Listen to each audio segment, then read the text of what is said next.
ओम शांति। एक बुढ़िया किसी गांव में रहती थी और उस गांव में शिव बाबा का मंदिर भी था। तो वो बुढ़िया क्या करती थी, जो भी उसके पास होता वो सब कुछ उस मंदिर में जाके भगवान को अर्पण कर देती थी। जो कुछ भी उसके पास होता, यहाँ तक कि जो भी उसके पास कुछ कूड़ा या कचरा होता उसको भी वहां जाकर भगवान के पास रख देती। तो ये देखकर लोग भी बड़े हैरान होते कि इस बुढ़िया ने तो हद कर दी, कूड़ा कचरा भी मंदिर में रखने लग गई। एक दिन वहां से एक संत गुजरे तो उन्होंने बुढ़िया को ऐसा करते हुए देख लिया। तो उन्होंने पूछा, माई ये क्या करती हो? भगवान को फूल चढ़ाओ, मिष्ठान चढ़ाओ, दूध चढ़ाओ, ये क्या आप चढ़ा रहे हो कूड़ा कचरा?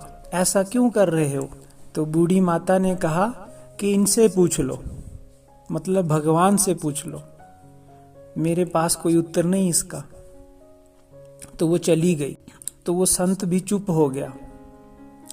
तो उस रात्रि उस संत को एक स्वप्न आया कि जैसे वो भगवान के पास बैठा है और उसने देखा कि बहुत सारे लोग, कोई फूल चढ़ा रहा है, कोई मिष्ठान चढ़ा रहा है, कोई दूध चढ़ा रहा है। उस बुढ़िया ने भी अपने घर का जो कुछ था उसके पास वो सब कुछ चढ़ा दिया, कूड़ा कचरा भी चढ़ा दिया। लेकिन उसने क्या देखा कि बाकी सब का भगवान के पास कुछ नहीं पहुंच रहा, सिर्फ उस बुढ़िया का कूड़ा कचरा और जो सब कुछ था वो भगवान के पास पहुंच गया। वो बड़ा हैरान हुआ कि ऐसा क्यों है। उस संत ने भगवान से प्रश्न पूछा, हे भगवान, देखो दुनिया आपके लिए क्या क्या नहीं चढ़ा रही है, फूल चढ़ा रही है, मिठाइयाँ चढ़ा रही है, लेकिन उन किसी का भी आपके पास कुछ नहीं पहुंचा। इस बुढ़िया का कैसे पहुंच गया?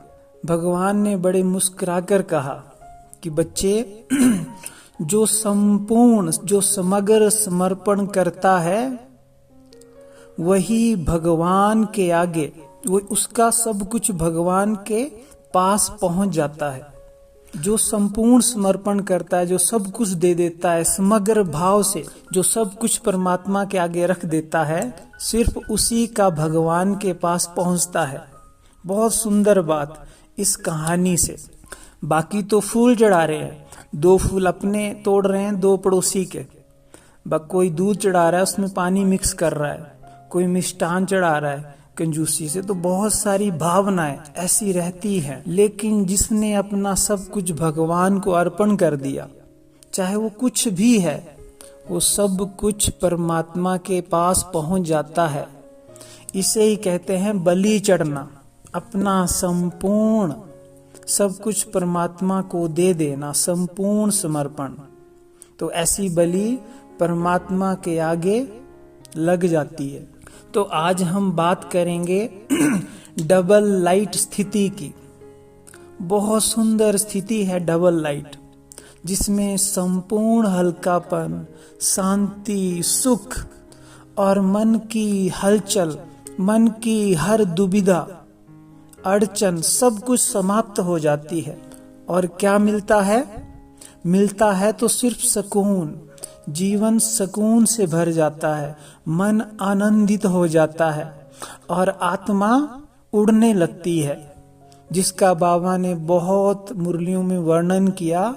डबल लाइट स्थिति, जैसे देवताओं को कहते हैं ना कि उनको कोई चिंता नहीं होती, सब कुछ उनके पास होता है, किसी भी चीज का अभाव नहीं, मन की कोई भी दुविधा नहीं, हलचल नहीं, संपूर्ण सुख और शांति। तो ऐसी स्थिति को कहते हैं डबल लाइट स्थिति। और ये स्थिति कब बनेगी? जब मेरापन समाप्त होगा। और मेरापन समाप्त कब होगा? जब हम परमात्मा के आगे अपना सब कुछ समग्र संपूर्ण समर्पण कर देंगे। चाहे वो मेरा मन है, चाहे वो मेरा तन है, चाहे वो मेरा धन है। इसका मतलब ये नहीं कि आप धन का उपयोग स्वयं के लिए नहीं कर सकते। इसका मतलब ये नहीं कि आप संपूर्ण धन को कहीं दे दो और खुद खाली हो जाओ। नहीं, लेकिन उसमें मेरेपन का भाव कतई भी ना हो। इसको कहते हैं समर्पणता। जब बाबा थे, साकार बाबा, तो जो समर्पित थे, गृहस्थ में रहकर जो समर्पित थे, अपना पूरा पोता मेल देते थे कि बाबा इतने पैसे मेरे पास आए इस महीने, उस पैसों का मैंने क्या किया। क्योंकि जो ब्राह्मणों का धन है उसको अगर हम व्यर्थ खर्चते हैं तो क्या होता है, इकोनॉमी नहीं करते हैं, ऐसे ही खर्चते रहते हैं व्यर्थ में, कहीं दूसरों को बांटते रहते हैं, कार्मिक अकाउंट बनाते हैं, तो वो भी हमारे ऊपर बोझ चढ़ता है। इसलिए बाबा क्या करते थे उस समय, जो भी ऐसे गृहस्थ में रहते हुए ट्रस्टी थे, वो क्या करते थे, उनसे बाबा पोता मेल लेते थे और धीरे धीरे फिर सब ये करने लगे उस समय। तो बाबा को सारा हिसाब देते थे। इससे क्या होता था कि मनी की इकोनॉमी होती थी और जो भी व्यर्थ, जो भी फालतू खर्च होता था वो सारे बच जाते थे। और बाबा भी क्या करते थे, बाबा को जिस चीज का आप चार्ट देंगे और जो चीज आपके जीवन में है उसको बाबा का समझकर यूज करेंगे तो उसमें क्या होगा, बरकत होगी, हमेशा बरकत होगी। अगर आपके पास आपकी आमदनी 10,000 महीना भी है तो वो भी आपको बहुत लगेगी, चाहे लाख रुपए भी है तो क्या होगा, वो भी कम लगेगी। अभी ये गूगल के साइंटिस्ट, छोटे आयु का है, गूगल में साइंटिस्ट है, और उसने अभी एक रोबोट तैयार किया था जो घर लाया था।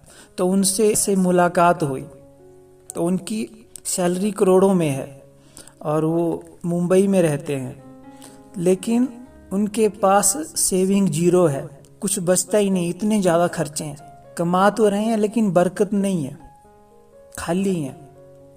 तो इस प्रकार हर चीज में बरकत तब होगी जब उसमें हम इकोनॉमी करेंगे और मैंपन से मुक्त हो जाएंगे। तो हम बात कर रहे थे डबल लाइट स्थिति की, कि जब तन को बाबा को सौंप दिया तो इस तन के द्वारा जो भी कार्य होगा वो परमात्म सेवा अर्थ होगा, वो परमात्म सेवा बन जाएगी। चाहे वो फिर आपके घर का काम क्यों ना हो, चाहे वो आपके ऑफिस का काम क्यों ना हो, वो भी क्या होगा, सेवा का रूप होगा। और इस मन से जो भी संकल्प उठेगा उससे विश्व का कल्याण होगा, सेवा होगी। क्योंकि ये मन किसका है, बाबा का। इसमें कौन से संकल्प चलेंगे, जो बाबा की श्रीमत है, जो बाबा की आज्ञा है। इसको हम अपने स्वार्थ के लिए यूज नहीं कर सकते, और धन का तो पहले ही हमने अभी वर्णन किया। तो इस प्रकार ये तन मन धन सब कुछ तेरा, तो ये सब कुछ इतना सुखदायी आपके जीवन में बन जाएगा। चाहे आपकी आमदनी थोड़ी है, चाहे घर छोटा सा है, लेकिन वो भी हमें बहुत सुख देगा, शांति देगा। ये कमाल है परमात्मा के आगे सब कुछ समर्पण करने की। और जैसे कहानी में हमने सुना, जो सर्वस्व समर्पण करते हैं उनकी बलि ही भगवान स्वीकार करते हैं, और बदले में उनको क्या देते हैं, जो भी उनके पास है वो सब कुछ उन्हें लुटा देते हैं। तो ये सौदा क्या है, भगवान हमें सब कुछ देना चाहता है, हमें हर प्राप्ति से, अपनी हर चीज से भरपूर करना चाहता है। लेकिन इस प्राप्ति के लिए एक कंडीशन है, पूरा अधिकार लेने के लिए पुराना सब कुछ देना पड़ेगा। तो जो भी आपने संगम के इस छोटे से युग में, पूरा युग तो बहुत कम आत्माएं देखती हैं, तो कोई लास्ट में ज्ञान में आता है, कोई बीच में, कोई शुरू में।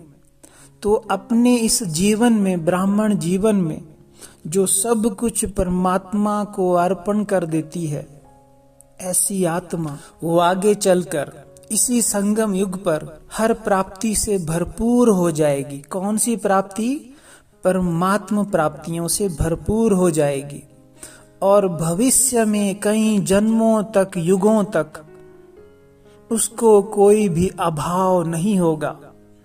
इतना होगा कि कोई इच्छा नहीं रहेगी, इतना भरपूर बन जाएंगे कि कभी भी खजाने खाली नहीं पड़ेंगे।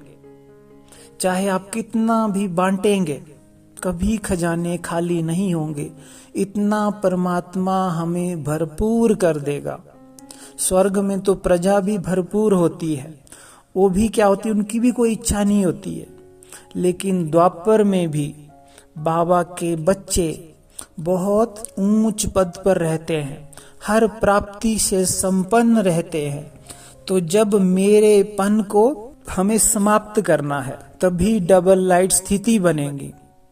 और मेरे पन को समाप्त करने की विधि, अपना सर्वस्व बाबा को अर्पण कर दो, सब कुछ बाबा को अर्पण कर दो। सिर्फ एक शब्द है, मेरे को तेरे में बदल दो, तो क्या बन जाएंगे, डबल लाइट।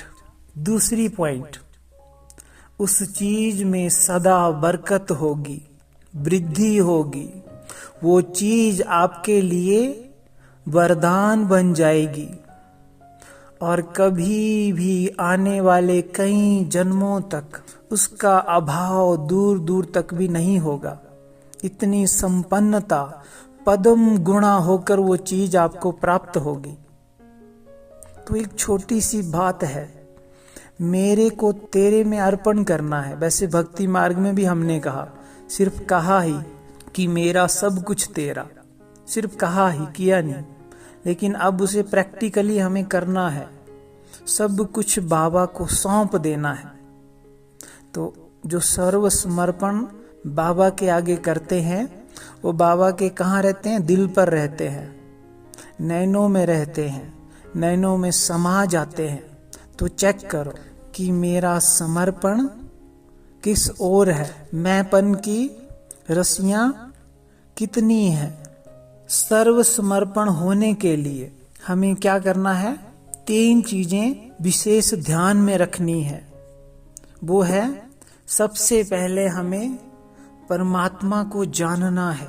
सिर्फ ऐसे नहीं कि ऐसे ही भावना से जुड़े रहे, उसको संपूर्ण जानो कि भगवान कौन है, वो कितनी बड़ी अथॉरिटी है, उनका पाठ इस संगम पर चल रहा है, उन्होंने स्वयं मुझे सिलेक्ट किया है, वो अपना सब कुछ मुझे देना चाहते हैं। जिसको मैंने इतने जन्म जन्म पुकारा, हर जन्म पुकारा, न जाने कहां कहां भटके, ऐसी ऐसी यात्राएं की जो हम सभी भूल गए। इतनी भक्ति की सिर्फ एक दर्शन के लिए, सिर्फ उसे अपना बनाने के लिए। 63 जन्म, न जाने हमने कितनी भक्ति की होगी। देखो, दुनिया भी इतनी सारी भक्ति कर रही है, उनको भगवान नहीं मिल रहा है। तो सोचो भगवान कब मिलते हैं, कितनी भक्ति, कितना त्याग किया होगा, तब जाकर भगवान का ज्ञान हमें मिला। उसने हमें टच किया और तभी हम उसके घर से जुड़े हैं।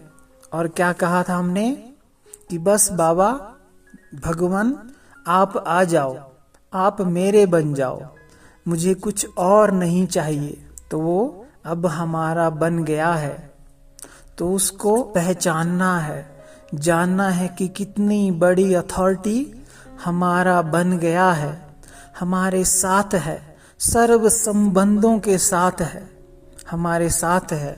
और दूसरा, प्राप्तियों को याद रखो।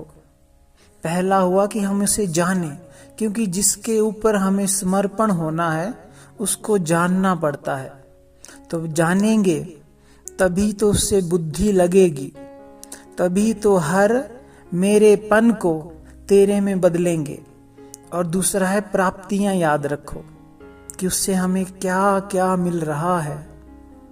तो बाबा हमें हर शक्ति से, हर गुण से भरपूर कर रहे हैं और ऐसा वरदान देकर जा रहे हैं कि हमारे जीवन के सारे अभाव समाप्त हो जाएंगे, खत्म हो जाएंगे। ऐसी सृष्टि का, ऐसे स्वर्ग का निर्माण कर रहे हैं और उस सृष्टि का निर्माण सिर्फ और सिर्फ हम बच्चों के लिए कर रहे हैं और किसके लिए भी नहीं।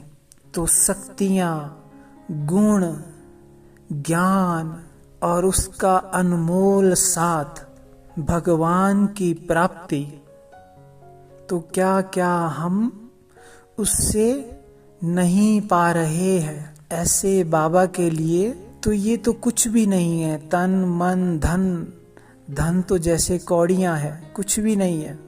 तीसरा है प्रेम।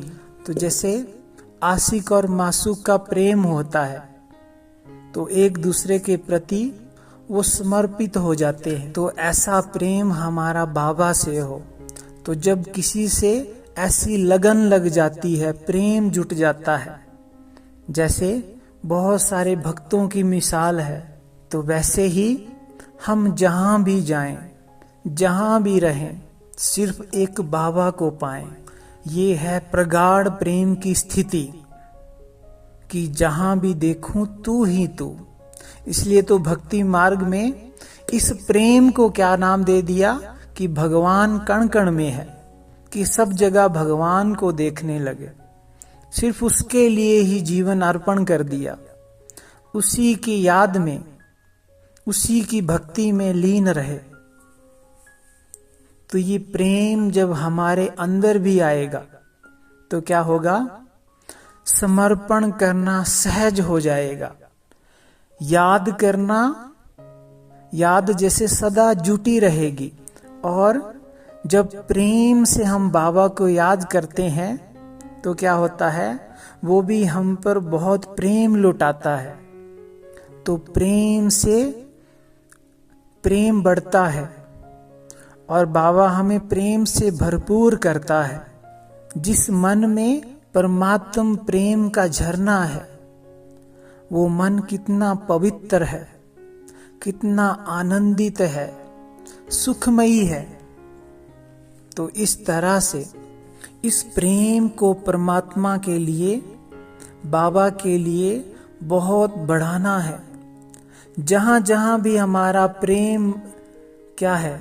भटका हुआ है, लगा हुआ है मायावी चीजों में, उसको समाप्त करो। क्योंकि भगवान से हम प्रेम तभी नहीं कर पाते हैं जब ये प्रेम सब जगह बटा हुआ है, देहधारियों में, चीजों में, संपत्ति में, न जाने और कहां कहां ये बंधा हुआ है। तो इस प्रेम को क्या करो? इस प्रेम को इकट्ठा करके एक भगवान में लगा दो। तो इस प्रेम में इतनी शक्ति है कि आपके सारे संबंध खुशनुमा और सुखमयी हो जाएंगे। संगम युग बीज बोने का समय है। जो भी हम बीज बोते हैं वो कई जन्मों तक भरपूर फल हमें देता है। तो अगर हमने भगवान से अपने संपूर्ण प्रेम से उनसे रिश्ता जोड़ लिया तो समझो हमने संगम पर प्रेम का बीज बो दिया। तो समझो कई जन्मों तक हर संबंध का प्रेम, सुख आप पर इतना बरसेगा, इतना हमें मिलेगा कि जिसकी कल्पना भी नहीं कर सकते। तो ऐसी शक्ति है परमात्म प्रेम में। तो इस प्रेम को बढ़ाना है तो क्या करना है? बाबा कहते हैं एक बहुत सुंदर पॉइंट है जो हमने कई बार डिस्कस की है कि पहले खुद से प्रेम करो, खुद को एक्सेप्ट करो कि मैं जैसा भी हूं बहुत अच्छा हूं, बहुत प्यारा हूं, बाबा का बच्चा हूं। तो खुद से प्रेम करो। तो जब खुद से प्रेम करेंगे तभी तो प्रेम का गुण मन में आएगा। और फिर क्या होगा? जब हमारे अंदर प्रेम का गुण आएगा तो भगवान से प्रेम करना बहुत सरल हो जाएगा, सहज हो जाएगा। तो इस प्रकार हमें इस प्रेम के गुण को स्वयं में बढ़ाना है। और कहते हैं स्वर्ग और नरक में मुख्य अंतर क्या है? पवित्र प्रेम का अंतर है। जब इस संसार में सबके मन में प्रेम होगा, निस्वार्थ प्रेम, तो ये संसार स्वर्ग बन जाएगा। तो हमें क्या करना है? अपने मन को अभी स्वर्ग बनाना है, या कहो स्वर्ग से भी श्रेष्ठ बनाना है, क्योंकि हमने भगवान को प्रेम करना है, उसका प्रेम पाना है। तो जितना आप भगवान को प्रेम करोगे, उससे 100 गुना भगवान हमसे प्रेम करेगा, क्योंकि वो हर चीज का रिस्पॉन्ड करता है। तो इस तरह से हमारी डबल लाइट स्थिति हो जाएगी। हमारा मन और तन हल्का रहेगा। संपूर्ण समर्पणता, तन मन धन संबंध, जहां भी मेरापन है उसे बाबा को अर्पित कर दो। और सदैव ये संकल्प रखो, ये बाबा का है, मेरा नहीं है।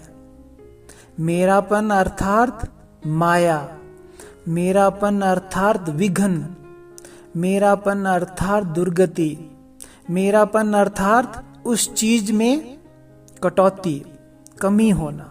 और जब मेरेपन का भाव छूट गया तो फिर क्या हुआ? सब कुछ बरकत को पाएगा और मन भी हल्का रहेगा। कोई भी स्थिति आएगी, जैसे विनाश काल में कुछ होगा, कोई परिस्थिति आएगी, तो मन में हलचल नहीं होगी।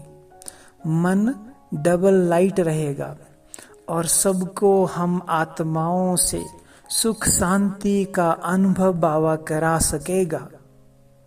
क्योंकि मेरेपन को इसलिए छोड़ना है, आने वाले समय में बाबा उन्हीं आत्माओं से सेवा करा पाएगा, उन्हीं आत्माओं को टच कर सकेगा जिनमें मेरेपन का भाव नहीं है, जिनमें सिर्फ एक बाबा समाया है।